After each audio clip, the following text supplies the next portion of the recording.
Hello everybody and welcome to the West Ham Way YouTube channel. You already know who I am. I'm joined by a number of guests today. This is the first ever writer's block in the series. It's going to be good. We're going to have guests on each week to discuss the key talking points at West Ham. And as a West Ham fan, we all know there is plenty to discuss. First of all, chaps, how are we doing today? Very well, thank you. Yeah, good. Sweet, lovely job. Right, first question. Now, we're going to talk about our good friend Arthur Masuaku. Does he deserve his chance after his performance against Arsenal? I'm going to go to Dennis, mate. What are we saying about Arthur? Well, of course, he definitely deserves a chance, but ultimately it comes down to what option do we have if we're going to play three at the back at the minute. I mean, three at the back is the preferred option, it would appear, for Moyes. It was his go-to formation in the 17-18 season. And with out with coronavirus, it's either a case of throwing in a youth player at centre-back against a Wolves team and giving them a baptism of fire, or playing Cresswell, which then leaves Masuaku as the only left-back. You could maybe put a winger there, but then there's the defensive duties. There's the old, do they track back enough, which, if you look at all of our wingers, there's a criticism of that, really, except for maybe Bowen. So Masuaku has to start today in that position, irrelevant of whether he deserves it. But I do feel he was a very positive performance against Arsenal, even though if you actually look at the stats, he wasn't necessarily that good. He didn't win a single tackle against Arsenal. Didn't win a single tackle. Whereas the big criticism we have of Cresswell is his inability to tackle or pass. So when you break it down, it wasn't that good a performance, but it was a much more positive performance. So for me, yeah, does deserve his position. Yeah, I don't know. Like, I don't know whether it is the fact that Masuaku is better at wing back, because I think that's clearly the case. He shouldn't be playing a left back, not a defender. But I think as well the fact that Cresswell's sort of tucking in as a centre back, and he's not, and his weaknesses aren't on show, means that as a team we seem a little bit stronger. Personally, though, I mean, I still think Cresswell, behind Masuaku, if he does play, is a huge weakness in the air. He's quite poor as well. Obviously, we'll see Wolves today going to probably play three up front. They get behind Arthur, like you say, if he didn't make a tackle against Arsenal and they can break it, then all of a sudden the back three are under some serious pressure. Yeah. His best position, his best game ever was at left wing back as well. Southampton at home under Moyes last time, so he does thrive there. But again, it's a case of we have to play him. So. Tom, what are we saying? Yeah, I mean, similar opinion. I think that this COVID thing is a big blow, because I think you look at the team and you can argue whether they're good or not. We've got options in the middle of the park. Whether you want to consider Wilshere still a West Ham player, whether Cullen's going to get a chance, etc. You've got options, but in defence, there's just nothing there. I mean, Cardoso obviously hasn't delivered as well as they thought when they signed him. I think he's the last defender we bought. We've just got nothing at centre-back. You're looking at maybe having to play Rice there to accommodate three at the back. And then you do that and there's just this vacuum in the middle of the park. So Masuaku has to play at left back because of the pace and the likes of Traore. He has to. But I feel for him in a way, because if he does play there, who's playing at centre-back? Are we playing three centre-backs? I mean, who are they? I mean, Ogbonna, he's going to pick himself. Balbuena is, on the shopping list, isn't he? He's ready to be shopped out. He's not really favourable. He's always had a mistake in him. And then Cresswell is the third centre-back. I mean, I think the issue is not so much who's playing the fullbacks at the minute. It's probably how they're going to cobble together a back three. So I think he definitely starts. His strengths are obviously going forward rather than defending. But my concern more than anything really is like I say, it's the central defence. It's whether we're playing 4-4-2, whatever system we play, that is definitely the weakness. And obviously why we keep being linked with centre-backs every 5 minutes, whether it's Rogani today or we're still in for Tarkowski, I don't know. But that's clearly the problem area. But changing the subject, definitely Masuaku has to start though. You've got to pick players on form. And, as Dennis said there, I mean, the stats might not sort of suggest he was pulling up any trees or whatever, but I mean, fullback's been our weakest position for 30, 40 years. We've never had good ones. I've written articles about it. I mean, it's embarrassing the money we haven't spent in that position over the years. And I've also written articles about how it is arguably the most important position on a pitch. You go back to the World Cup final in '98 and you look at the fullbacks on display. And I think the average amount of caps is 100 or 101. Fullbacks are essential. Liverpool are like making it even more obvious than ever now, but there's never been a great team without great fullbacks. And we've never had good fullbacks. I mean, maybe we've got one at a time, possibly, but we've never had two, that's for sure. It's the thing, isn't it, mate? It's that balance on the sort of centre back pairing. We know Diop's a little bit shaky at times on the ball. Obviously, Bonner is our standout defender, but by having poor, fullbacks, and I kind of will comment on him. I did think Fredericks had a decent game. I think he's had 2 decent-ish games so far, which I think is a positive for us, and I'm the biggest critic of him. But again, if you have weak fullbacks and they can get cut open, and you're putting too much pressure on Bonner, and he's being dragged out of position. So I do think having sort of 3 at the back and those wing backs does sort of suit us, having a 5 defensive unit. Well, and then the other thing as well, I'll say that I think a couple of people touched on. I think Roshan touched on it on the Athletic. Another thing, I think Stuart Pearce, if he's got anything left in him as a coach and he has an influence, if he can teach our fullbacks how to actually tackle, and by that I mean Fredericks and Masuaku, then all joking aside, if they could be half decent in their own half. They look quite good prospects, because going forward, I mean, Fredericks for me is a really frustrating player, and I think he's one of our weakest players. I think he is a pure championship player. He's an advert for athleticism, but not much upstairs. He's very quick, and that's about it. He did have a good game against Arsenal, but a lot of that was just sort of sprinting backwards. That doesn't really require a huge amount of tactical acumen, does it? It's just, I'm really fast, I'm going to get back and nullify the threat by being quick. But his decision making when he does get forward, he's gotten better. Yeah. Last couple of games, his delivery's been better. But my God, is he frustrating? I mean, I will say about Masuaku, if he does get in space, and even Cresswell, they can deliver a decent ball. Cresswell set up a lot of headers for Carroll back in the day. But Fredericks, my God, the amount of times I've been there just pulling my hair out, what's left of it, when he's getting the final third, it drives me crazy. So, But he was better. But I mean, our fullbacks pick themselves at the minute just because we just don't have any options. I was saying the same, mate. Like, when I saw him bomb forward and get the assist, I was kind of like, what's Fredericks doing here? And then he got it. I was like, fair enough. He's actually going on the sort of overlap. I was thinking, okay, right, you need to do it more regularly, and then the quality of delivery's got. But I think that's what Masuaku offers. Like, that quality of delivery from the left-hand side is top draw. Well, I mean, like I say, it could be a tenuous link, but there might be a bit of the Stuart Pearce influence there, possibly. I mean, because at the end of the day, like him or not, I mean, he's a very divisive character. I mean, I've met West Ham players that hated him and West Ham players that loved him, but I mean, you can't question his credentials as a left back. He was one of the all-time best, and if he's going to teach any of that to our fullbacks, then fantastic, because Christ, we need it.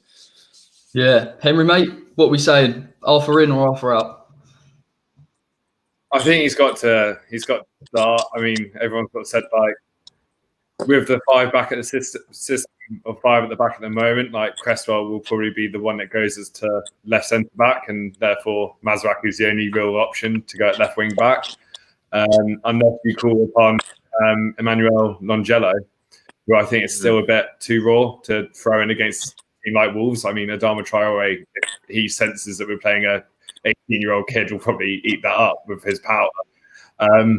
But I think he gets a lot of harsh criticism, Masuaku, because of the errors he has made. Like, it's not usually actually his general game. It's just the fact that he can make just a really stupid mistake. Like, you think back to the Brighton game, I think it's the last time he really did it, where he can get 20 yards into the inside of the pitch, and then they scored the second goal on their way to coming back to 3-3.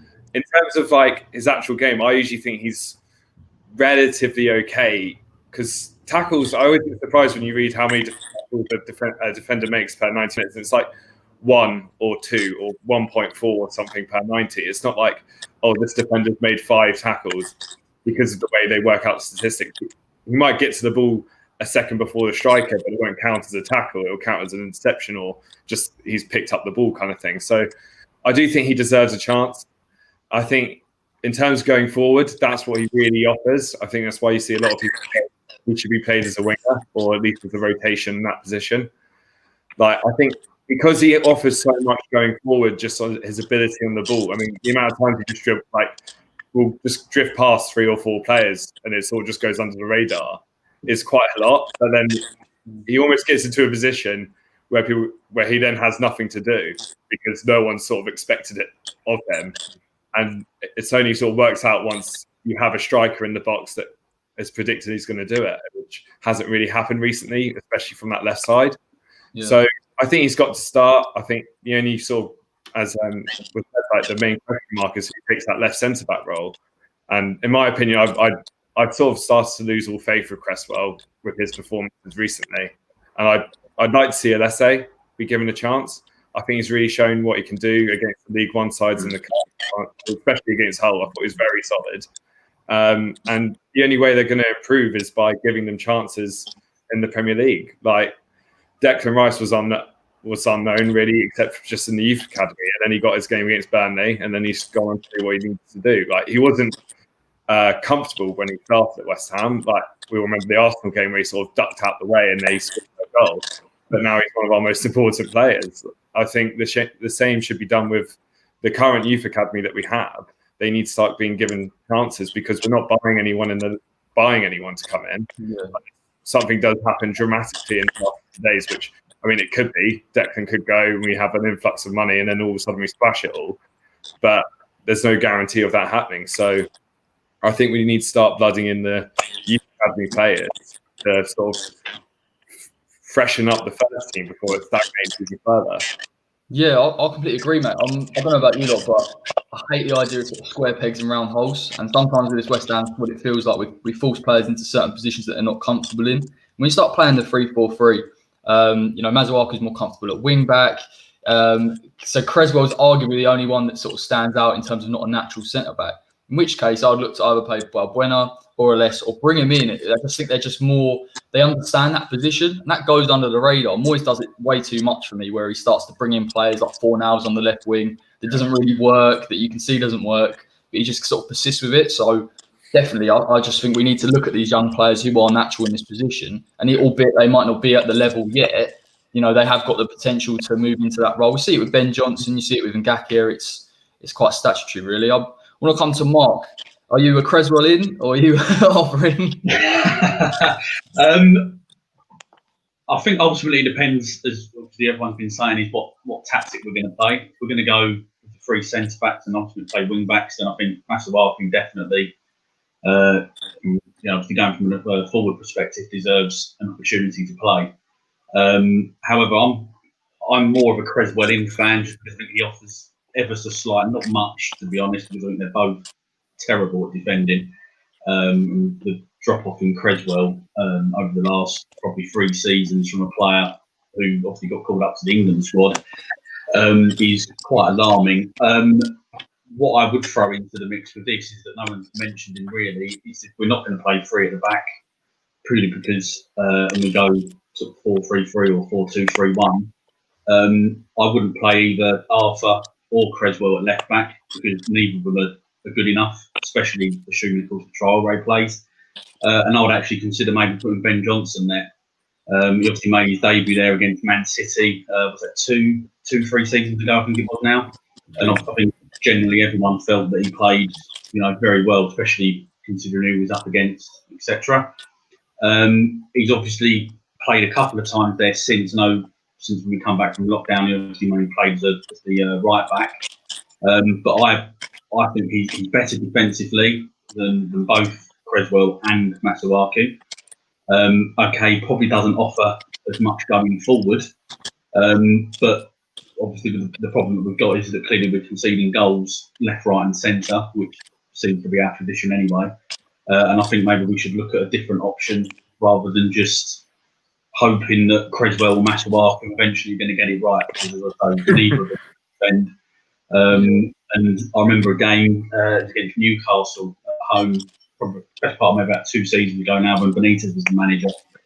And basically the tactic was get it to John Joe Shelby, and he just kept pinging passes. I think it was Matt Ritchie was playing on the Newcastle right.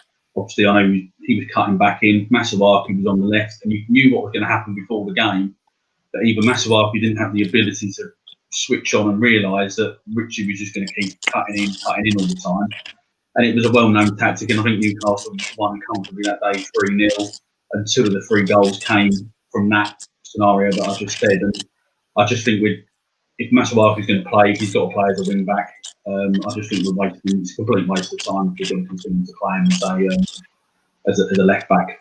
But I think against Arsenal, he did offer quite a lot going forward and put in a couple of good deliveries, which is what you want to see from the white players, really. Yeah, listen, mate, I think we all agree that investment in that left back position is criminal. I think Arthur is our most expensive signing under Gold, Sullivan and Brady. I think Creswell was maybe £3 million. It's nuts Yeah. in this day. You know, Tom's touched on it. You know, the idea of having a modern fullback is so crucial, and our oversight of it for fancy players that, you know, will buy a few shirts is just ludicrous. And I think it just sums up our recruitment strategy, even in this window. You know, we're going after Tarkowski and Fofana and all these players, but really that left back, we need a good, solid left back that can get forward, that can defend quite well, you know.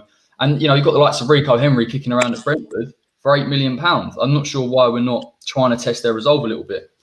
I mean, I think the irony with it with fullbacks is that you say that, and you're right. The owners probably want a fancy 10 to sell shirts, but you look at the legends that we've got at this club, and 2 or 3 of them fullbacks. I mean, people still talk about Julian Dix as if he was playing sort of a couple of years ago. It's a bloody long time ago. You know, you've got Frank Lampard Senior. I mean, even Thomas Repka was terrible. He was a terrible footballer, but he was a cult hero at right back the season we went down. But I mean, you know, if we got good fullbacks, I'm telling you now, you take any sort of like sensible West Ham fan off the street and say, you took that rumoured 40 million that's flying around at the moment and spend 20 million on a left back and 20 million on a right back, we'd all be quite happy, I think. Yep. And also, like, you mentioned about the recruitment, it's been a long old story. The longest story in West Ham on Twitter, in my opinion, is something I meant to mention earlier, but it slipped my mind, is this whole debate over Masuaku and Cresswell is just a constant cycle. It's Cresswell will have 2 bad games. Oh, I've got to get Masuaku in. Eventually Masuaku comes in, does okay. Oh, it's sorted. Then he'll have 1 or 2 bad games, and suddenly everyone's, oh, got to get Cresswell in. And it repeats 3 or 4 times over a season. And it's just so frustrating that everyone can see it. Managers can clearly see it, because Pellegrini highlighted a couple of left backs in his time. I guarantee you Moyes has to see it. He can't be that blind to it. Yet it still has not been sorted. This has been a problem since, I'd say, the dying days of Billick. Been quite clear that left back has been a problem for us since the beginning of the 17-18 season, and it still hasn't been rectified. Honestly, it goes back way further. I mean, you put together a spreadsheet of left backs and right backs that play for our club. It is absolutely hilarious. People get sucked in with the strikers because Golden Sullivan love a striker, and you can throw your Midos in and your complete clowns we've had there. But fullbacks is even more alarming. It really is. You look at it. I mean, I remember we've just had so many bad fullbacks. Can you remember a time we had a good solid left back and a good solid right back starting at the same time? No. For any consistency, When we were in the Championship.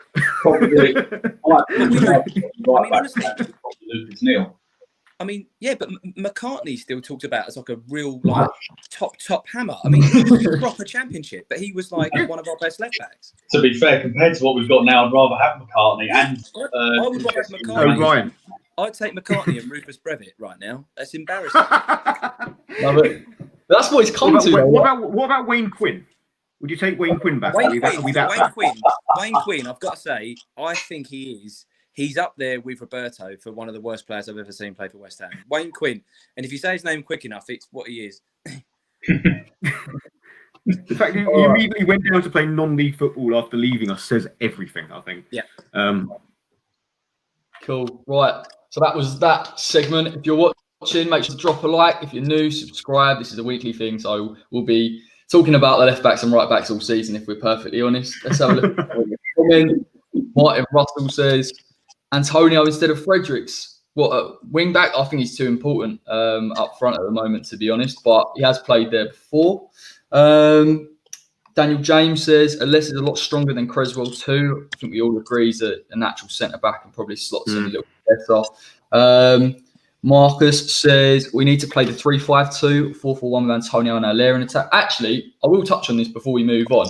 Would all of you like to see Allaire start today? Because I think, for me, I said he has to start, up front. I think he caused them some serious problems. I think it's not so much him starting. It's he has to start with Antonio playing off of him. He has to have players around him. 100%. Yeah. I mean, if he's on his own, it doesn't make any difference if he's starting or not, in my mind. But if Antonio's playing behind him instead of Fornals, game on.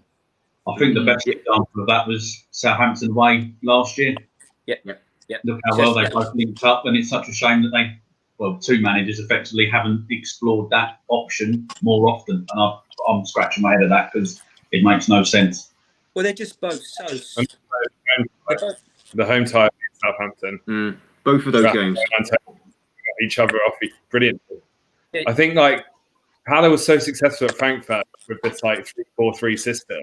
we had Rebic and Jovic on the other side. It's just like, why can't we do that with Antonio and Bowen? Or Anderson, Antonio, but like any combination of our attackers, it would be a very, very deadly front three. It's just finding solidity behind them that you can sort of like build into that front three, and I think that's where it really sort of lacks, and that's what sort of I think how weak the defense is. Sadly, it all comes back to the first point, though, doesn't it? Because it doesn't matter. The whole reason they're reticent to put anyone up top, and it's just so unbalanced. We might be good going forward with that system up front, but we know we're going to ship at least 2 or 3 goals, so they're going to have to score 4 if we're going to win a game. You know, fullbacks, centre backs, it is no balance. You know, it's just no balance. It comes back to the mentality, and that we've hired a defensive manager. He's always been a reputation of shoring up the defence and things like that, and therefore that type of system does not compute. It's not going to happen. Even though we as fans can see the benefits of it, and I'm sure there's possible coaches at the club that are telling him there could be some benefits to it. Ultimately, Moyes' instinct is to play it safe and go for that 1-0 win, that 1-1 goalless draw, and then make the substitution after the fact. Can't do it with our defence. It's just not possible. Yeah, nice. It's the thing is as well today, like we've touched on it isn't just about having Allaire up front, it is having people around him. And I want to see Owen and Antonio on either side because it gives you the pace that you can link up with them. And Allaire is very good at linking up play. And I just think you lot probably agree, but it's crazy we've got a £45 million striker that's clearly got talent, but we don't work to his strengths. We just constantly overlook him and throw him in with 1 minute to go, expecting him to kind of throw out some kind of like acrobatic skill. It's nuts, really. It's always been the way. Look at Hernandez, top striker, but he needs to play with someone and like be that second striker. Never put him on top with someone, or Bilic put him out as a left winger. Like it's always been the way. Zaza was an okay player at Juventus and Swallow. He was the sort of thing. He was the runner off of a big striker. We saw him do it when Juventus came to open the stadium. His goal where the ball went over the top, he ran in behind and finished up greatly. Whereas we went, all right, you're going to be a target man. And he went, I'm not a target man. Never been a target man. We don't play to strikers' strengths. We don't play defenders in the right positions. It's been like it for probably since moved to the ground, really. And it's just all within the club now. It's becoming like our philosophy of just being poorly run and poorly managed. Yeah, it goes back to square pegs in a round hole. Most of our problems could be summed up with that. I mean, the thing is, it's funny. I was chatting to someone about it. I mean, even Barcelona have fallen apart because of a lack of a plan and tactics. You know, Barcelona have basically wasted half a decade of the greatest player that's ever lived because of their poor recruitment. Dembele, Coutinho and Griezmann, 3 world-class players they didn't need. And if Barcelona can go from one of the greatest sides in the world to borderline laughing stock, really, with some of their performances back end of last year in the Champions League and the way that everything's coming out of that dressing room now, everything that's said, you know, Suarez's departure, the whole thing. It's the same thing. I mean, I daren't compare us to Barcelona, but what I'm saying is even if a team that powerful can fall apart that quickly because of a lack of a plan and recruitment, then Christ, those 2 mugs that run in our club, I mean, it's going to be even worse, isn't it? And it has been, but it's the same thing that's there. You've got a manager who wants something and you're not listening to him. And if you're going to hire a manager, you've got to surrender that authority and let him do his job. End of. Do you know what? Following on from that, let's have a talk about our owners, right? Ready? Will the owners throw Moyes? Now, before we get onto this, I actually wrote these questions before he came out on TalkSport. So I was preempting it, but I was on Ollie's TV on Friday because they don't understand it. They're like, well, why is everyone? And I'm like, this is the thing he does when he wants to throw Moyes under the bus. So any manager will come out, put something out in the media, and what we do is we wait for Moyes to struggle, and it's crazy. I mean, where do we start, Mark? Will they throw him under the bus? If you know that much in advance, can you tell me the lottery numbers? I think more important. I think you've already hit the nail on the head, to be honest, Corey. I think, yes, they have. We saw it under Bilic in particular with the whole Carvalho fiasco, where they got nicknamed as the Dildo Brothers. It definitely started. 1 minute he's pleading he's got no money, and then all of a sudden he's found the money down the back of the couch. And he's trying to massively shift the blame, which is what he always does. I think we all know. I think it's time for him and Gold and Brady to definitely leave because they either have got no interest or they're unwilling to invest in the team. And I think it was maybe Adam Shearer. I'm going to paraphrase a little bit here, but you have to spend 20 million these days just to stand still in the Premier League. Well, we've got 10 days of the window left, and we don't even look like we're going to spend anything on any player. I'm not counting Souček because that was a deal agreed last season. Yeah. I think it's ridiculous. He's coming out with the comments that Moyes doesn't want to sign squad players. He wants players for the first team, and it's difficult. So he's definitely getting his excuses out there. I think it goes back to what we've just been saying in the previous comment about Moyes. That I don't blame him. He clearly realises that there's sections of this first team that are clearly not up to the standard of certainly what he expects, and I think what most fans expect as well from their players. So of course he's going to want to go and spend money on a first team player because why just keep signing average squad players all the time? Because we're just going to end up in the same situation whereby, we have two good games from someone. Oh, brilliant! We've got the solution. We found a player, and then he has a run of terrible form, and then you're like, well where do we go with this now? Yeah, definitely Sullivan threw Moyes under the bus with that interview in the week. I think a lot of us will agree that he probably wasn't our first choice to come in, obviously, when he did it in both occasions. But for me, when he come in this time, I was like, you have to back him a little bit. Do you know what I mean? He has done the job he's been asked to do. Give him some players. There are clear weaknesses. But what was even more startling for me is he comes out on radio basically saying, yes, we've bid for Tarkowski. We've got £40 million. We're not going to pay £40 million. So now every club that we go to knows our transfer budget. Yep. I mean, Henry, what do you think that sort of bodes for us going into these final few days of the transfer window? Well, it definitely makes everything a lot more difficult, especially when you hear some of the rumours, the bids that we are putting in. Like Tarkowski, I never thought he was going to come. I wrote an article about it saying I just think it's unlikely. To me, he never fit the mould of that Red Bull project that David Moyes spoke about when he joined. I actually thought Moyes' appointment this time round was a more important appointment than when Pellegrini came in, because it just showed where the board were going. Right, either we're going to carry on, we're going to push forward with this new start with Pellegrini and investing, or we're going to go back. And that's all it showed. But in terms of saying we've got £40 million to spend and we're not going to spend it on the 28-year-old from Burnley, it just shows that everyone, like you said, this is our transfer budget, and we already know we're not going to give you £40 million no matter what player we're buying up front this summer. We're going to put it in instalments. I understand why clubs do it, because it's helps with spreading the revenue and taxes and everything like that to make your books look better. But I mean, when you hear the rumour of Wesley Fofana, where we've offered 33 million or 23 with 10 million add-ons, it's over 6 years. Yeah. It just gets embarrassing. I mean, how many other teams in the Premier League have their owners go on TalkSport and talk directly about transfer business, in that sort of black and white, rather than going oh, we might be interested in this player, or something to just entice, but not go, oh yeah, we've got this and we're not going to do that with it, but we might do this. But it's also we're not going to sign anyone. I think in David Sullivan's head, he might have thought maybe he was doing a good negotiation tactic, basically saying we're prepared to not buy anyone. That would be the way of phrasing it, of thinking, actually, you know what? Moyes believes in the squad, which is a whole other topic to get onto, of whether that would be correct or not. But he believes in the squad. We've got youth academy coming through that have shown what they can do in the League Cup and in the pre-season.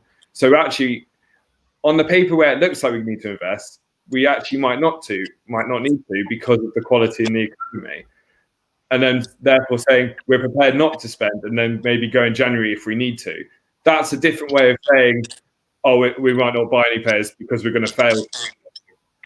It's just, I don't know who the press officer is advising David Hudson, because if there is someone whispering in his ear, he's very sadistic. Yeah. I just don't understand what he hopes to gain out of it. I've seen one positive comment about the whole thing amongst the lists and lists and lists of people replying to it and articles being written about it. I think I've seen one person say, well, at least he was honest.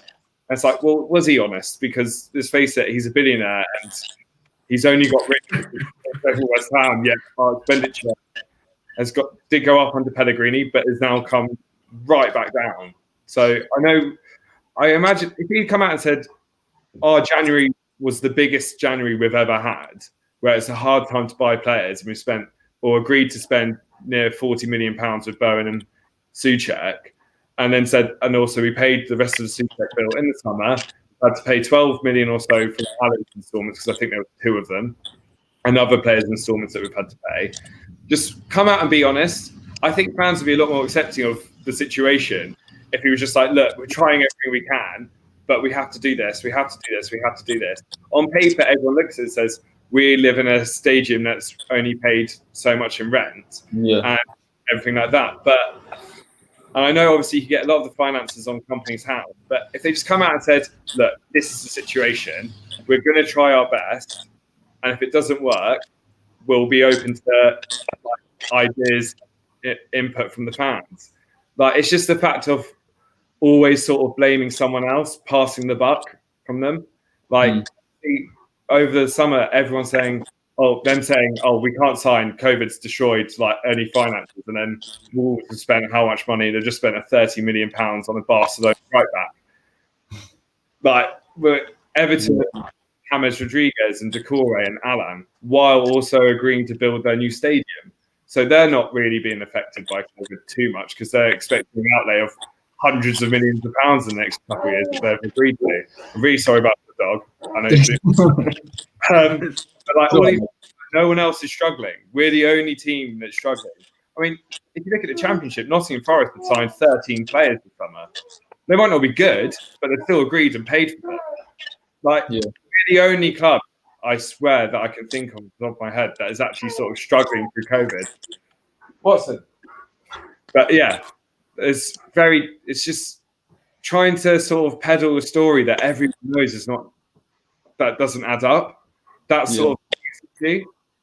But I don't know I know David Sullivan's obviously not on Twitter, so he can't see, say, the knowledge of the fans as much as, say, David Gold or Karen Brady, who can sort of log in, go onto a post and just see the hundreds of comments saying #GSB out. Everyone's series going, well, why can't we spend money on this? He doesn't see that, because unless his son's telling him, but I think his son's probably busy with the women's team. Yeah. Like, it's just the whole. I think he's just in a bit of fantasy world, to be honest. And you know what? I honestly think when he's basically, I think a lot of the media, Talk Sport, was saying, "Oh, it's bang out of order that Mark Noble's tweeting like that." But it's all right for David Sullivan, the owner of a football club, to come on national radio and tell everyone about what he wants to do. You know what? No one said anything bad about David Sullivan saying, "Oh, my son told me I shouldn't sign Snodgrass." Other than the fact, no official media was like, that's a bad thing to say. No official media has come out and said that's a bad thing to say that Moyes wasn't good enough and we've replaced him with Pellegrini. It's a bad thing to say we've gone back to Moyes because it was the only option, really. And no one's come out and said it's a bad thing to say we can't buy him. Jim White said he riddled him with questions. Where's the question saying, but you have very low outgoings, so where's the money that you promised the fans that would be spent? Every West Ham fan will bring up a world-class team for a world-class stadium. Everyone knows that. If I was the presenter on TalkSport interviewing David Sullivan, that's the first question of being like, where is this world-class team, world-class stadium? And he can't answer it. All Jim White did was give him a very easy going of going, it's been a hard summer, hasn't it, David? We'll forget the fact every other club has outspent you by so much money. I mean, the only other club that I can possibly think of that hasn't spent in the Premier League really is Brighton, because they've spent 900 grand on Veltman from Ajax, his release clause, and brought Lallana in on a loan. But they brought back Ben White from Leeds on loan. They're a promising young academy player who went out on loan to the Championship. I don't know if it sounds familiar to anyone, where he did really, really well and was almost, I think it was maybe in the season of the Championship. And then Leeds went, we'd like to keep him. We'll give you this money. And they went, no, we are investing. We're going to keep it. And Leeds said, okay, we'll give you this much more. We'll give you more money. And they went, no. And then they got him to sign a new 5-year deal, even though he wasn't convinced about staying at Brighton. Whereas we sold Grady Diangana for £18 million. It's so bad. backwards. And you think back to the Red Bull thing that sort of got West Ham fans excited, going, okay, we changed direction, but we're going to a working format with the team with the Red Bull clubs. And then there's just no backup in it. It's all stuff just to get people excited. Season ticket sales. I don't know how many people have already rung up the club saying, I renewed, but I want my money back already because I'm not going to be in for 6 months and season's going to be over by then. But it's the same thing every year, really. I think the only times apart from it was when Pellegrini came in and they had to spend because they had Pellegrini there, and Pellegrini would have been well up against it, basically. That's why they had Huselios in. That was the other thing with the interview where he said Huselios came in, like we appointed a director of football and it didn't work. It's like, yeah, because you did it not the right way. You appoint a director of football, he's separate to the manager. They're not the team, like it's not a team. The director of football outlives managers and appoints people who suit the players and suit the system you're trying to build to. It's such a scattergun approach to everything that we do. Yeah. I mean, sort of for you, Tom. I mean, yeah, they're throwing him under the bus with this TalkSport interview. Do you think they'll throw him under the bus with this Declan Rice transfer? I mean, obviously Chelsea's dire performance yesterday showed their defensive weaknesses, so it becomes more and more likely that they're going to bid something at some point. I mean, to answer the question specifically, I don't think they are. I think he lives under the bus. I think he knew when he came here. It's the second time he's done it. He knows these guys inside out. And they're just really clever with who they appoint because they've gone after someone who's never going to get a job at this level again. End of. Yeah. It's no different than any other industry at the moment. Times are tough. You know, a lot of us probably do jobs we don't like. For bosses we might not like either, who, you know your situation. And so they'll kind of peddle the scenario. Well, if you're not here, you're nowhere. You're out of work. So I don't think he's under the bus. I think they just chose a very clever appointment, and even that sort of speaks volumes of the sort of dysfunction in the boardroom. You've got David Gold, who's always championed Moyes, and he's always wanted him. Sullivan never wanted him. I mean, Sullivan's he's another one that I've thought for a long time with David Sullivan. You know, surely you can't be that stupid. But every single year that goes by, he proves that he is. I mean, he's not a very intelligent man. He's not a there are some people that are quite clever with how they kind of manipulate the media, but this guy is just so, you can telegraph everything that he does. Every article that's leaked about our club, you can tell which source he's in with and whether it's him using the media to put a story out there. To call Jim White on talk, I mean, TalkSport's a disgrace. It's just Sky on the radio. Sky has really gone down the hill for a long time now in terms of its reputation.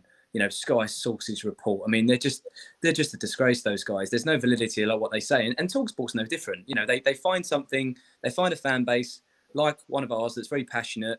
You know, they throw something out there, they're going to get clickbait left, right and centre. They're going to get people phoning in, effing and jeffing. It's what they want. They control that. David Sullivan controls his connections with Jim White and that guys. So, I mean, I think his interview was incredibly badly timed. But at the end of the day, he doesn't care, does he? I've never been convinced he's a fan and he really cares at all. The biggest thing with them, I think, and it's sort of getting away from the subject a little bit, they've just been left behind. We've been left behind with it. I mean, outside of the stadium move, which was really a freebie that came along, had it not been for an Olympic Stadium sort of being around the corner, we were never going to do an Everton and build a new stadium in situ. We were never going to do a Tottenham and build a new stadium in situ. It was never going to happen.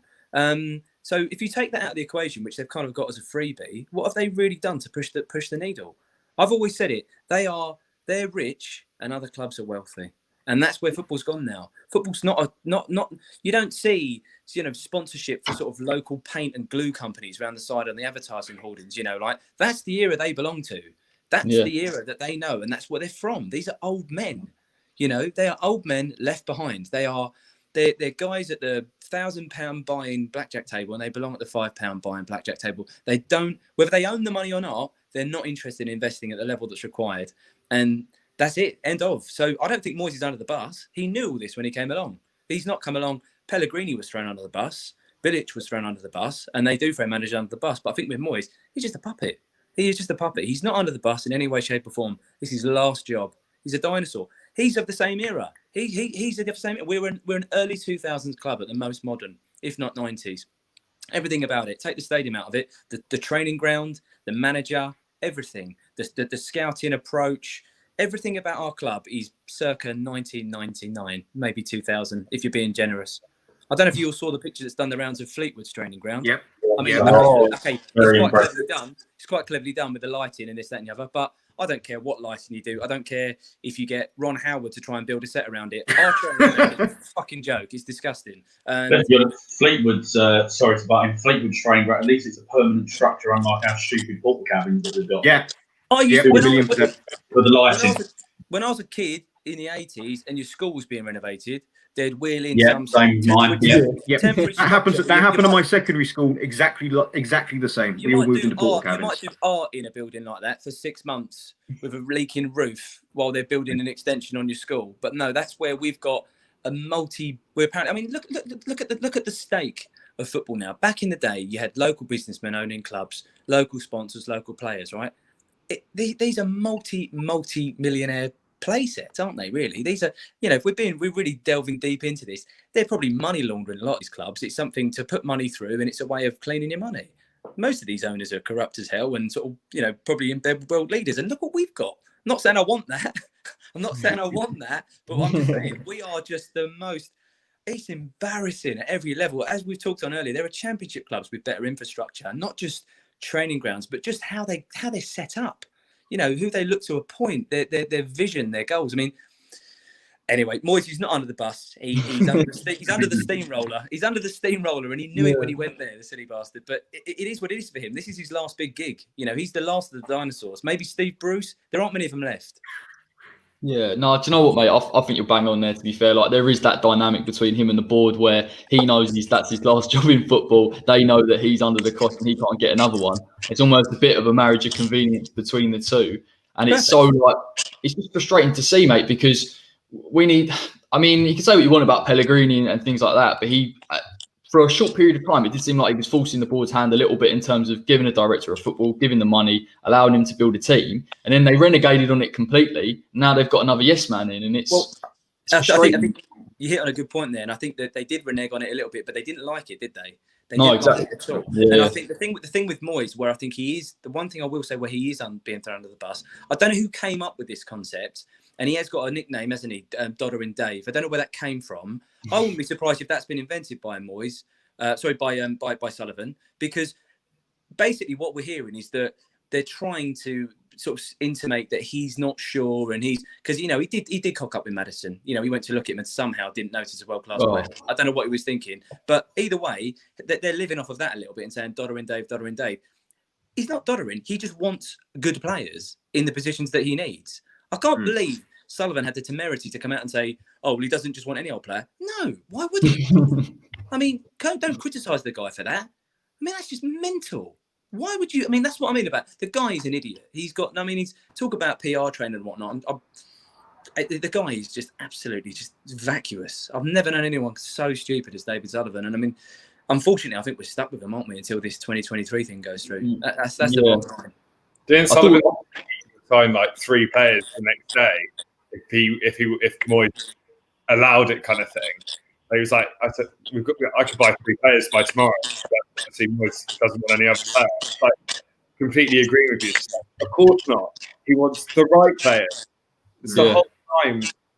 Managers want the right players. They want their targets. They don't want Allardyce to come in and go, "Oh, Sullivan." Sometimes go, "I've got you a treat," and it's some bloke from South America called Wellington Paulista. Yeah. I mean, if you're getting offered players by an agent for £1 million, players offered you via agent, why are they being offered to you? Because they want them. Because nobody else wants them. Nobody else wants them. Jared Bowen. I think Bowen was the last player where we actually, Palace were locking. We had to go in there. We had to roll up our sleeves. We had to convince that player to come to us and part with money to get them. That's what happens. If you want something that's worth having, it costs money. Yeah. It's no different any other walk of life. It's just as simple as that. You get what you pay for. It really is.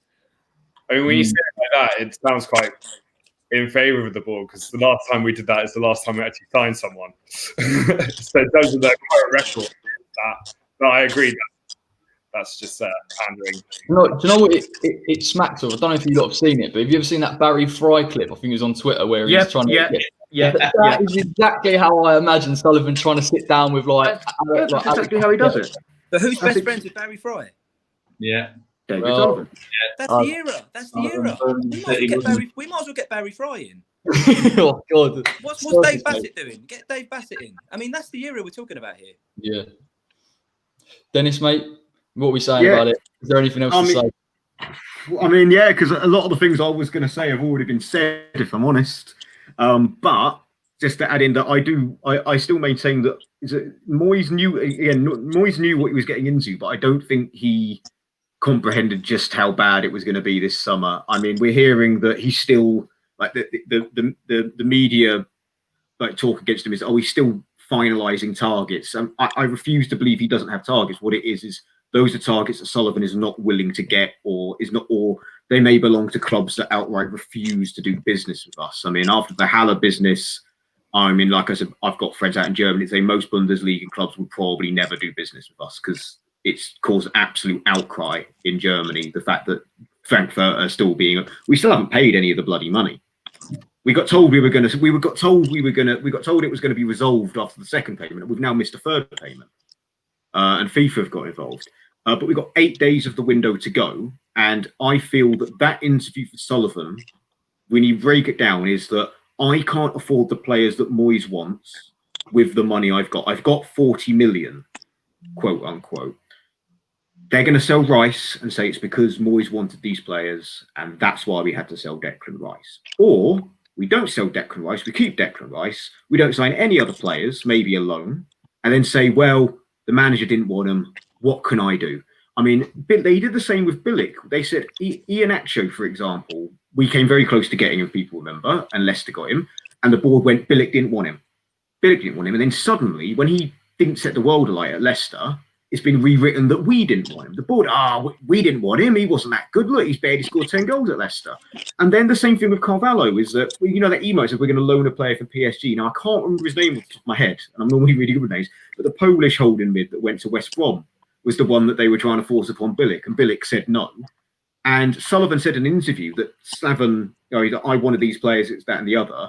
And Bilic goes, I don't remember that conversation. I remember the conversation being very different. It's the same interview where he laughs at them being called the Dildo Brothers. And that was like the death sentence for Bilic. He was on borrowed time then. So it's the same thing in my opinion, the same thing's happening with Moyes in that, like you said, you are right in that he's under the bus. He knows what he's getting into, but we're now reaching the end game, in my opinion, where I don't think they'll sack him because it will cost them money. I think Moyes would be stupid to walk, as I've said before on our show, that I think it would be silly to leave because he won't get another job. However, something I've really paid interest to is Sam Allardyce this week came out and started saying nice things about the board for the first time since he's been sacked. Conspiracy theorists might say he's been approached. I mean, I still believe that he and Steve Bruce would never work for Gold, Sullivan and Brady again, specifically Steve Bruce. He was having nightmares by the end of Birmingham and walked away from a very lucrative contract because of that and went to Wigan. I mean, also, Dyche is making a lot of noise at Burnley. Could it be that the long-term plan is, right, let's just stay up and make there really good reasons to not renew Moyes' contract and then get Dyche, or even go down and get Dyche in the Championship and try and rebuild. Because in their mind, they've done it before. They could do it again. In their mind, they could believe that. But they are yesterday's men. They are yesterday's men. They're mentally stuck in an era where social media doesn't exist, and you can say what you like. It doesn't come back to bite you in the arse. And I've spoken about this quite a few times. They're used to these media games. They don't work now. There's a Twitter. Like it's literally like that bit in The Simpsons where they go like, "Which one of you is the internet?" That's what David Sullivan and Gold are like. They don't get Twitter. They don't understand what these means. They genuinely believe that because 7,000 people have tweeted GBS out, it's just 7,000 fans. It's not just 7,000 fans. It's just there's 7,000 happen to be today. There's loads of fans that want you gone, but they just can't really bother to tweet it. I think they've already decided that Moyes is going to be gone by the end of this season. I wouldn't be surprised if they fall that far down the line. They did it before. I wouldn't be surprised if they've already fought ahead. Maybe Allardyce could be that man. And obviously, if you look at this run of fixtures that we've got, for the next, obviously, Day, the next 6 games, whatever it is, we could realistically be looking at the beginning of November with 0 points, and maybe that could be when Allardyce, Moyes might get sacked before then. By then. they've got a good situation with Moyes as well, because even though he's got, what is it, a 2-year deal, he's not on a great deal of money. So they can sack him at any point. This is not going to be like, an albatross of a contract like Pellegrini. So, I mean, I feel sorry for him in many ways. He's an absolute dead man walking. He's damned if he does, he's damned if he doesn't. And even if, the last time he kept us up, no one came in for him. No one was interested in. And he did a bloody good job, to be honest with you, in the circumstances he was in. But no one came in for him. This is, however he looks at it, he is under the bus to some extent, but he knew he was getting into it, and this is his last job. Yeah, I completely agree. Right, let's have a look at some of the comments. Everyone's been having their say on things. Martin says they'll get rid of Moyes come Christmas. With our run of fixtures, it is conceivable that he could be ready for the act by then. Kieran says, I think they're already set Moyes up to fail. I think we've all kind of touched on that a little bit. Particularly with his transfer window, looks like he isn't going to bring anyone in at least. Daniel James says, I don't think Moyes is a good manager. I kind of have to half agree, half not. I don't think he's a perfect manager. I think he's done okay given the circumstances, but we will touch on this in the next topic about his substitutions, which is the key area. Archie Payne says, got blocked by Karen Brady on Instagram. Well done, mate. I got blocked by her on Twitter this week. Welcome to the club. Yeah, and I think that probably is it. Yeah, so that's it for that section. If you're on now, 54 of you, make sure you like and subscribe to the West Ham Way YouTube channel. The next topic, and the final topic of today, is Moyes' substitutions. I'll open it up to any of you to start on this one, because last week was criminal for me. Yeah, sadly, it appears that it will be. They will cost us. And the way is, you look at how many times have we scored late goals under Moyes this season? Since the restart, we've had Yarmolenko's against Chelsea and Yarmolenko's deflected fluke against Villa when we were already safe and it didn't really matter. Plan A has to work, and we have to be a couple of goals up for it to really work. We've conceded 2 really late goals in 2 games, and then he's made the change. Constantly makes the changes, reactionary changes, which, I guess it's better than sitting there and doing nothing, but you need to make that change beforehand. And also, it's not just the timing of the changes, it's also, like you say, the decision-making, taking Bowen off last week when Yarmolenko didn't track back for the winning goal. As much as I rate Yarmolenko, Bowen was doing all the tracking back down the right-hand side. So not only is he making late substitutions, he's making the completely wrong substitutions. Whether he feels that what we've got on the bench is just like for what we've got, I don't agree for that. But he seems to be making the same substitutions. It's a bit like when Sarri was constantly doing the Kovacic-Barkley sub. It got a bit like that with Lanzini and Anderson last season. Admittedly, they're now both on the bench. And now it could be this season, it's going to be Yarmolenko-Bowen. Once Bowen gets tired, I will bring on Yarmolenko. And it's going to be the same substitution. There's nothing different until the end. Like, 2 up top, Haller and Antonio could work, but not for 90 seconds. They need about half an hour. You need a bit of time to get going as a footballer. You can't, you can come on and have an impact sub. That's what an impact sub is, but Haller needs more than a minute to touch the ball, in my honest opinion. So, yeah, they will cost us. They'll cost us big time. And sadly, I don't really see a lot changing unless we get different personnel on the bench that can convince Moyes, because with what we've got, Moyes is going to stick to what he's always done. Yeah, that's my 2 pence. That's literally a massive point of it. Is like, I think towards the end of last season, obviously we were winning games and it wasn't really a big talking point. But I don't think he fancies any of the players on the bench, to be honest. I know he come out and said he rates Allaire and Anderson should be this brilliant winger or striker role, but you kind of think, well, if you trusted these players, you would play them, And I think he kind of looks at Yarmolenko as that guy to bring on maybe, 30 minutes, 20 minutes before the end, because he feels that he can trust him a bit more. If you remember, after Project Restart, he barely played for West Ham. It was only after that Chelsea game that you started seeing him. And the goal celebration where he said, open your eyes. Sort of changed that. That's the thing. It's like we spoke about the transfers. You've got now a situation where if he doesn't fancy any of the players on his bench and he isn't going to bring anyone on, at some point it becomes detrimental. You see against Arsenal, it's okay if you wanted to keep the draw and you wanted to get the point, but at least bring on a defensive change or someone to bring a bit of energy in the midfield. Don't leave it to the last minute while you're trailing 2-1 to try and change it. It's just too late. I think this is. I think that's where he gets his nickname, Doddering Dave. Actually, now I think about it, I think it's more the substitutions than it is his. No, it is. I mean, more than his maybe his transfer activity. But I mean, I think again, I've got a degree of sympathy for him in the Arsenal game because I think, you know, 9 times out of 10, well, not 9 times out of 10, because it always seems to happen against Arsenal. But I mean, he basically nailed that, and we should have won that game. And I don't think he should be held up too much. I mean, the problem with Yarmolenko and Bowen is they might play the same position, but they're such different players. And not only that, I'm convinced Yarmolenko, since that Achilles tear as well, he wasn't exactly quick in the first place. But the fact that he's now, 4 or 5 goals away from being the all-time goal scorer for his country, he's a centre forward, you know, or play him off of a striker. That's another option to consider with him. But is he going to track back? Bowen is like a dog with 2 dicks running after a ball, isn't he? He just gets up and down, up and down, up and down. Yarmolenko is the absolute opposite of him in terms of a player. And just because, you know, they can accommodate that sort of right-wing role doesn't mean you're going to get the same when you make that change. You bring Yarmolenko on, it's not to track back, it's to try and nick a winner.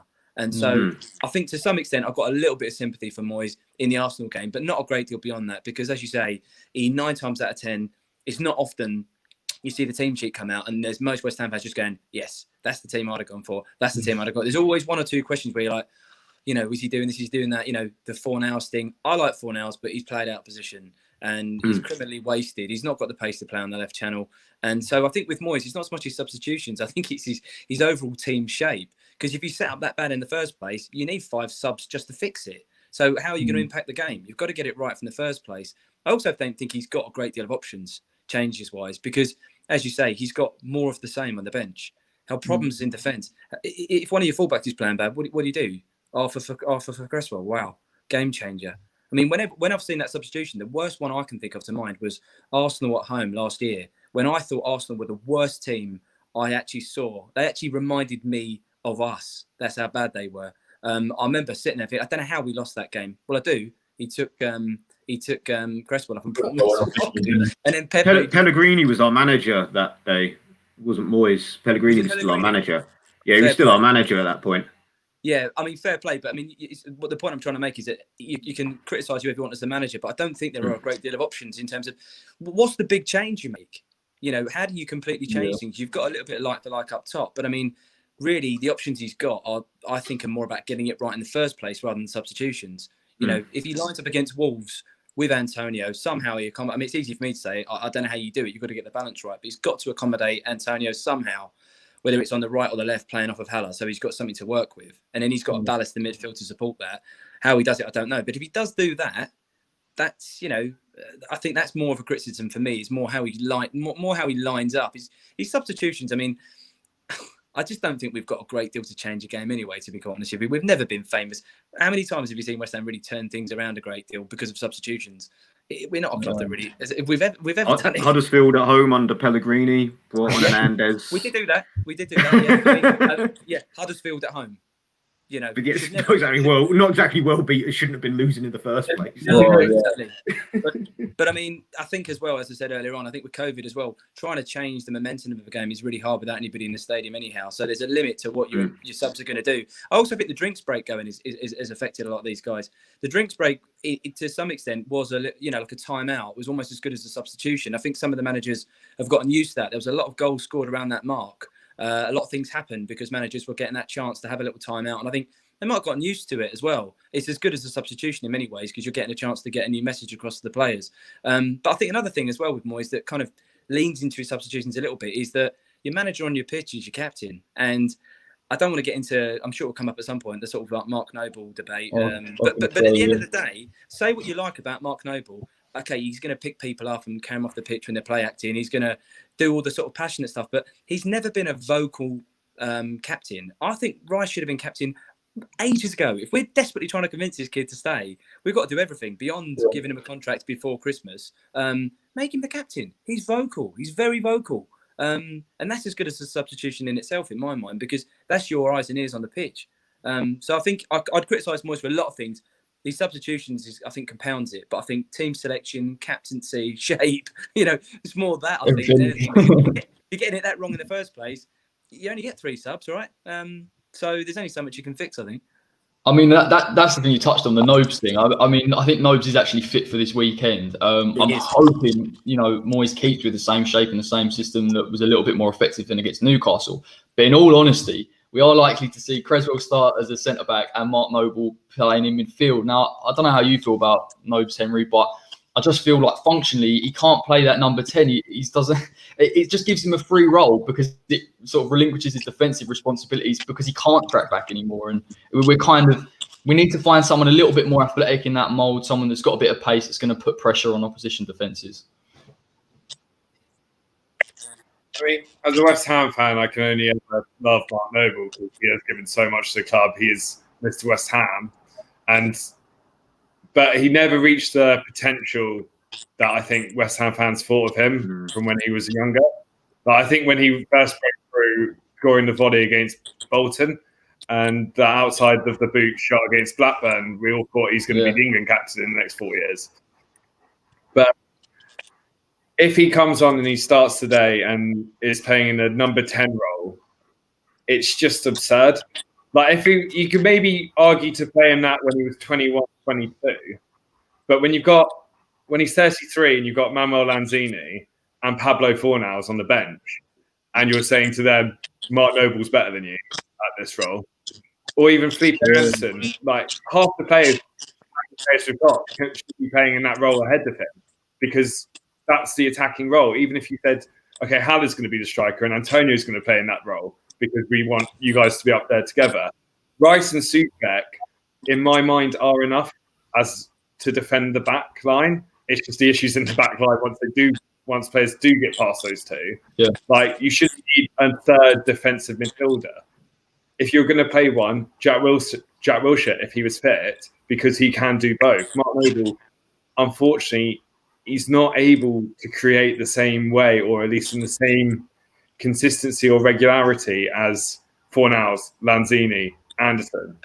Like, just to be honest, like the way Lanzini's played in the league, I know it's a League Cup and I know it's against League One sides, but the way the attackers have been playing in those games, they deserve chances in their spot in the Premier League because the people in the Premier League aren't doing half as much as what they are.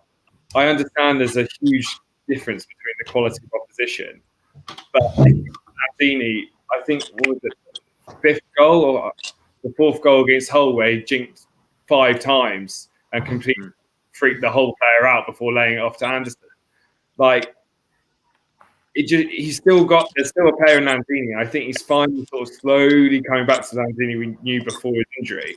But also the same for now. No, we'll keep putting him out on the left wing where he's not got the pace. He's going to constantly be exposed, and he's going to end up playing left back because of the current left back who's behind him can't do the job. Whereas you put him in the middle where he was brilliant when we bought him, where he was playing it for the Spain under-23s at the Youth World Cup. He was playing in the number 10 role and was brilliant. It's all going back down to, as you guys say, square pegs and round holes and square pegs, whatever it is. Like, it's just that Mark Noble's never been an attacking midfielder. So why are we trying to play him there now when he's 33? And it's the fact what you mentioned about the attackers against League One teams. We can all remember a couple of seasons back, we got our backsides handed to us by a League One team, by Wimbledon, Wigan. We got held by Shrewsbury. We struggled past Accrington Stanley. Yet this team that isn't good enough to start is tearing through League One opposition. Admittedly, yes, it's League One opposition. It's a different kettle of fish. Hull and Charlton have both been relegated and their squads are a bit on a downer. Charlton have had a lot of problems off the pitch, as we all know. But still, they went through them like a knife through hot butter, whereas in the past, our reserves or our first team and reserves have struggled to break down lower league teams. Therefore, these reserve players are clearly better. They then deserve the chance because a lot of the players that struggled against Wigan and Wimbledon in our last 2 FA Cup exits in 18 and 19 were then in the first team the next week. Yeah. I think the balance of the side, though, again, comes into this because I think the fact that we've got options in the final third, there's that hunger, there's that desire. I think when we've failed in the against those oppositions in the past, it's because there just isn't competition.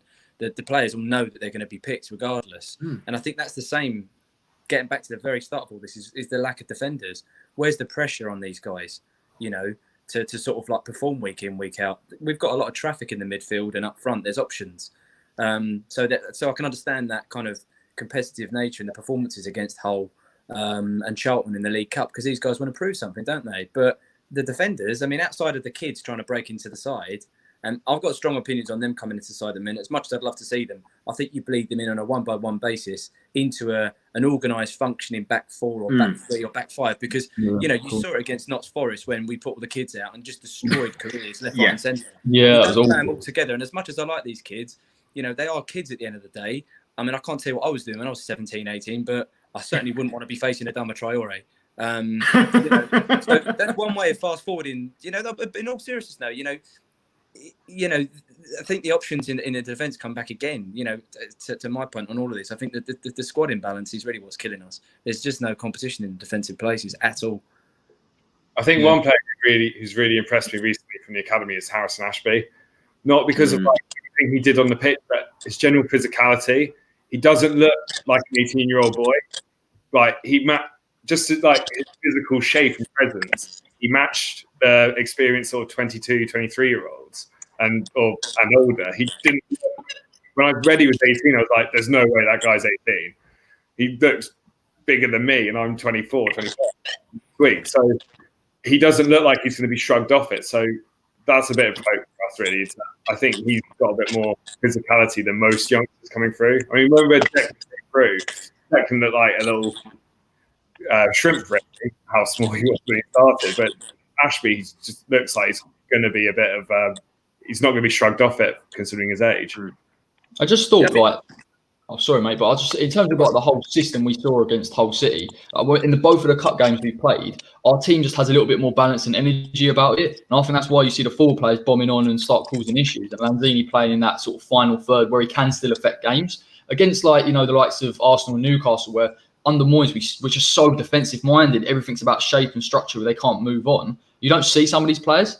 So at the end of the day, it's like, I kind of think I'd like to see us employ a little bit of that in the Premier League. And obviously, you have to caveat that with obviously the quality levels and the amount of space they've got. But I just think, like Tom was saying, if we're more balanced squad with a bit more energy, you can start seeing the likes of Anderson thrive a bit more.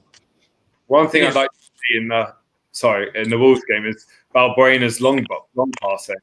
Against Hull, he was pinging balls 40 yards up the pitch. I think almost up Ashby at the start. But every time that looked really dangerous. But in the Premier League, we won't try. It's something different. Yeah, it's long ball, but it is something different. Yeah, rather than our slow, we'll pass it to the side and slowly make up 3 or 4 yards every time. Yeah. Actually, just ping it. It caught Hull by surprise. I know obviously Wolves are going to be far better defensively than Hull. But it's just switched it up. It makes him go, maybe I need to 10 yards back because if he passes that ball on, and then when he goes short, he's out of position. Just a bit of inventiveness with the team. I think the thing is, though, at that level, you can afford to give the ball away, can't you? Because you're going to get it back pretty soon. And I also think that it's another square peg in a round hole, though, isn't it, before now? His range of passing is very good.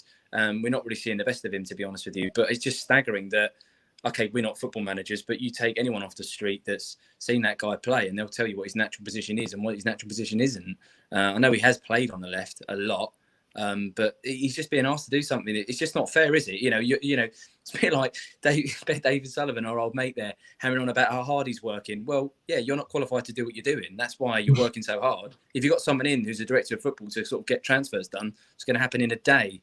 But you'll spend weeks and weeks trying to do something because you're not qualified to do it. So, yeah, it'd be nice to see that long-range passing. I mean, outside of Fornals, I don't really know who we've got. We've got lots of short-range passing players in the side, haven't we? Declan's got a good sort of diagonal ping on him, hasn't he? But it's maybe something that's a bit lacking in the side in terms of balance there, really. There's not a great deal of long-range passing in the side, I don't think.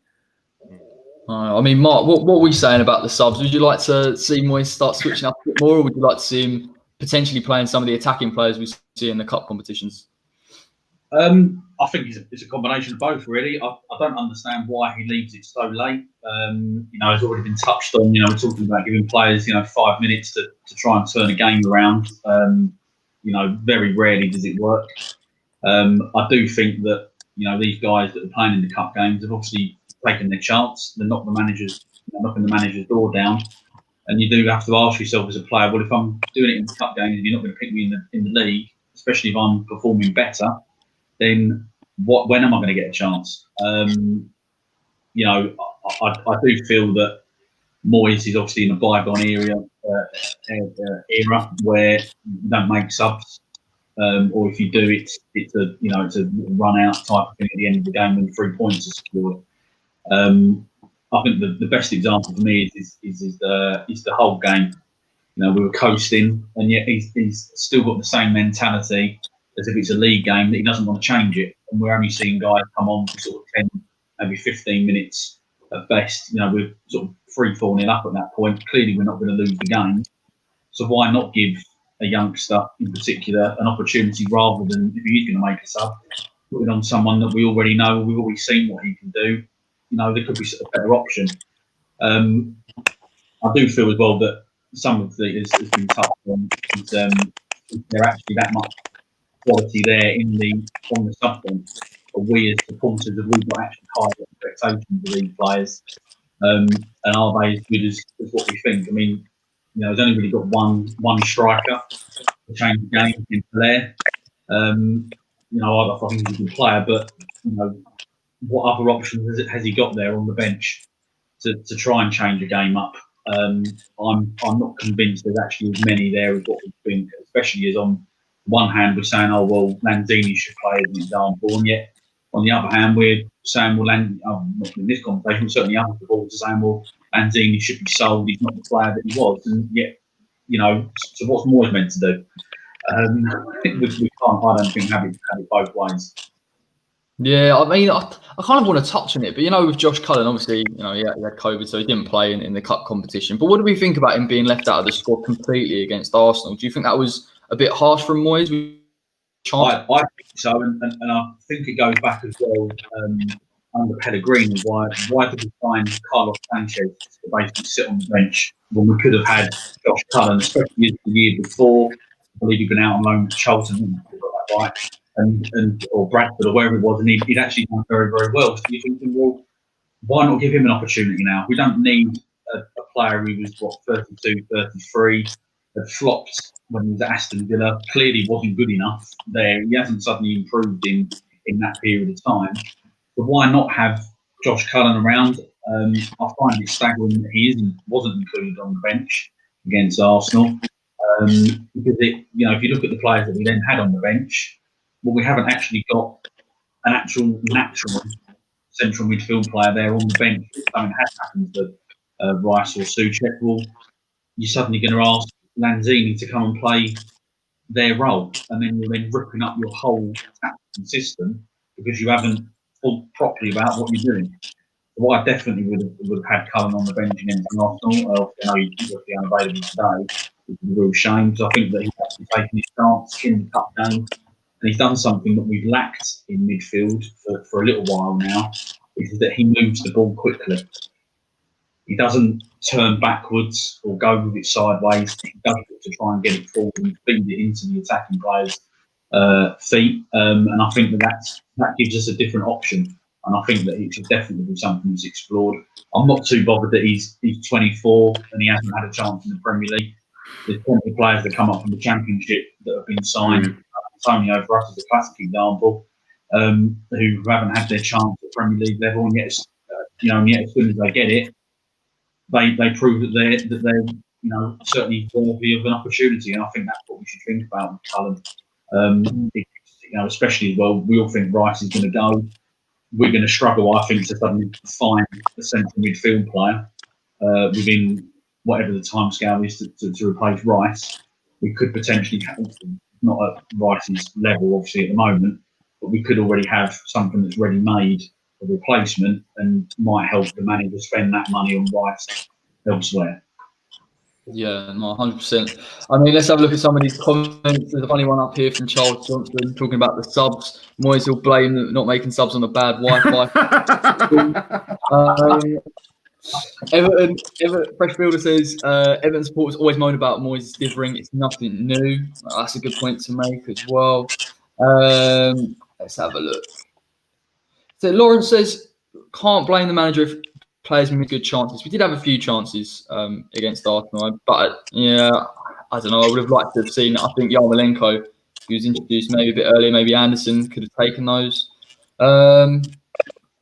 Yeah, Daniel James has been quite definitive. Noble starts, loses us the game versus Wolves. Yeah, listen, I think against Wolves, Noble could get eaten up if he's playing in that midfield. And that looks to be about it. Ashby looks a good prospect. I think we all agree, looked very, very good. He has looked good in all of the games he's played so far. But that is currently it for the first writer's block of the series. Thanks to all the guests for coming along. Cheers, lads. I really appreciate it. Some top stuff there. If you're watching, make sure to drop a like. Make sure to subscribe to the West Ham Way YouTube channel. And then until next Sunday, take care. See you later, guys. How are you, Ian? See you later, guys. See you, Tell me mate. what.